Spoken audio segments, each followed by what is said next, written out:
হাই friends, মোৰ মানুহজনৰ লগত আহি মানে বিৰাট আৰাম হৈছে হা। একদম তেওঁৱে বনায় আজিকালি ভাত। এফালে শাক চব্জি বনাবৰ কাৰণে এয়া বইল কৰি আছে হা ৰাইজ। পুৰা ৰান্ধনি লাগি আছে। এফালে আদা ৰহুন কাটি লৈছে হা। সদায় সদায় মোক বনাই খুৱাই আৰু কি লাগে আৰু হয়নে ৰাইজ। এদিন মাছ মাংস শাখা আমনি লাগিছে, সেইকাৰণে কঁঠাল লৈ আহিছে। এফালে বইল হৈ গ'ল কঁঠাল, এফালে বিলাহী পিঁয়াজ আদা ৰহুনৰ পেষ্ট এনেকৈ কাটি লৈছে। মছলাটো মেইন আমাৰ ৰান্ধনীয়ে পুৰা কেৰাহী বহাই লৈছে। এফালে দিছে লং ইলাচি দালচেনি।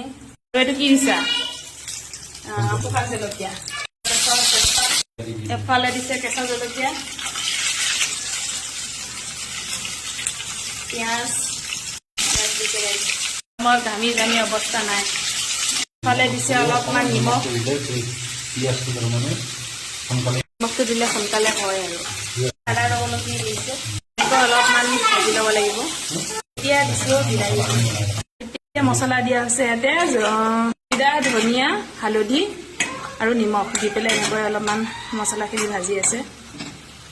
কালাৰৰ কাৰণে এয়া ৰেড চিলি দিছে। ইয়াতে কঁঠালখিনি দিয়া হৈছে, এনেকৈ অলপমান ভাজি আছে। অলপমান সিজিবলৈ দিছোঁ।